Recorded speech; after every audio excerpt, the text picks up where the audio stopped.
tous et bienvenue dans mes petits papiers. Je suis Judith, je suis démonstratrice Stampin' Up dans le nord de la France et je vous présente la carte simple et rapide que nous allons réaliser aujourd'hui. Elle est vraiment toute simple, mais je trouve qu'elle fait vraiment son petit effet. J'ai utilisé une illustration qui était plutôt grande, j'ai envie de vous la montrer avec une petite illustration. Je trouve que ça fait tout à fait son effet quand même. Si la carte vous plaît, pensez à cliquer sur le petit pouce. Si vous voulez la réaliser, toutes les mesures et le lien vers ma boutique, si vous voulez acheter certains des articles, se trouvera dans la barre d'infos. Voilà, vous avez toutes les informations. On peut sauter sur la réalisation. Pour cette deuxième version, j'ai choisi de changer de couleur. J'ai pris une base de carte blanc simple qui est classique, donc elle mesure 21 cm sur 14,8 avec un pli à 10 cm et demi. J'ai pris une chute de papier cartonné bleu nuit qui soit au moins assez longue, donc qui mesure au moins 14,8 cm, elle est même un petit peu plus longue. On va du coup la recouper aux bonnes mesures, donc à 14,8. Et ce petit papier ira à la poubelle. Et puis, pour faire le petit effet ici de bande qui se trouve tout le long, je vais lui enlever. Alors vraiment, la largeur n'a pas d'importance. Je suis bien tombée. Cette carte-ci mesure 4 cm et demi. Celle-ci mesurait aussi 4 cm ici. Et puis, j'ai fait ma petite bande. Mais vraiment, si vous avez un petit peu plus, un petit peu moins, ça n'est pas important. Je lui découpe juste la petite bande qui fait à peu près un demi-centimètre qui va se trouver aussi sur la carte. J'ai aussi découpé, je vais réussir à attraper, j'ai aussi découpé un matage comme en photo qui mesure 7 cm et demi sur 7,5, c'est un carré, et puis un morceau de papier blanc qui mesure 7 cm de côté, c'est un carré aussi.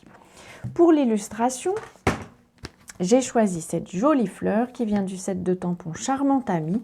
Et en fait, j'ai envie, vous voyez, la fleur est d'un seul tenant, mais j'ai envie qu'elle ait deux couleurs. Et comme c'est un set de tampons amovible, il se prête très bien à la mise en couleur avec les feutres. Je crois qu'il y a un moment que je ne vous l'avais pas montré. Donc voilà, on peut mettre le set de tampons en couleur. Si vous avez des enfants, vous pouvez même faire ça avec n'importe quel feutre. Les feutres auxquels ils ont l'habitude fonctionneront très bien. J'ai pris là feuillage sauvage et à nouveau bleu nuit pour que la fleur soit assortie au papier cartonné.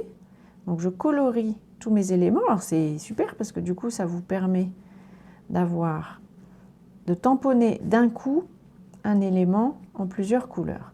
Alors évidemment le problème c'est que la partie feuillage sauvage aura séché pendant que je fais la partie bleu nuit. Donc, ça n'est pas forcément très esthétique, mais c'est tout simple. Il faut réhumidifier tout ça en respirant dessus. Vous savez, comme quand on est enfant et qu'on respire sur la fenêtre de la voiture pour pouvoir faire un petit dessin. Et bien, c'est le même principe. Ici, je souffle sur mon illustration et vous voyez, je trouve que ça fait vraiment un effet sympa comme tout. On a deux couleurs d'un coup.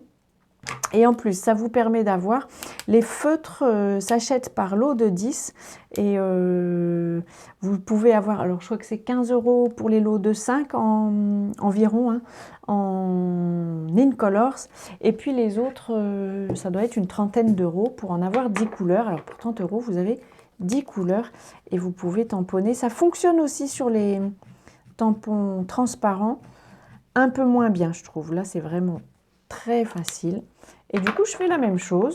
Mon souhait, je vais aussi l'ancrer avec le crayon. Je vais faire comme d'habitude quand même. Je vais vérifier sur mon brouillon.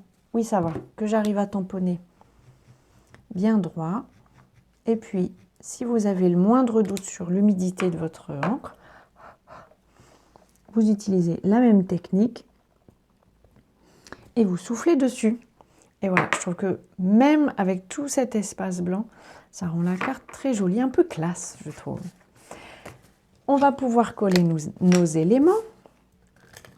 Celui-ci, je vais le coller avec l'adhésif scellé parce que c'est pratique. Je le pose ici tout au bord et bien le long de la carte.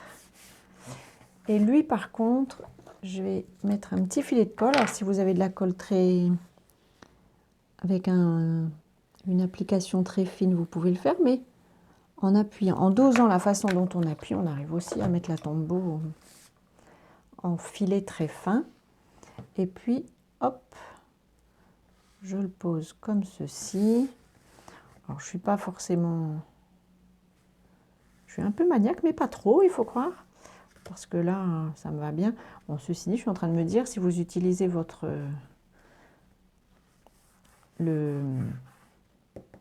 Est-ce que je vais y arriver? Le quadrillage de votre papier, vous verrez bien si vous êtes droit ou pas. Et puis, j'ai perdu mon adhésif. Voilà, pour cet élément, je vais aussi le coller à l'adhésif. C'est scellé. Je le pose sur mon petit matage. À nouveau, je trouve que tout ça... Alors, c'est peut-être aussi le bleu nuit. J'ai tendance à trouver que le bleu nuit, ça fait un peu classe. C'est très subjectif, tout ça. Je vais mettre des mousses 3D juste parce que j'ai envie que ce soit un peu surélevé. J'enlève mes petites protections. Et voilà, on va pouvoir le coller droit si possible. À nouveau, je vais tricher avec mon quadrillage. Hop. Mais si vous avez envie d'être plus droit, soit vous marquez vos lignes, soit vous utilisez une règle en T. Voilà. C'est vraiment une carte toute simple, mais quand je l'ai vue, alors je l'ai vue sur le net, j'espère que je vais retrouver l'inspiration que j'avais prise pour pouvoir vous la mettre.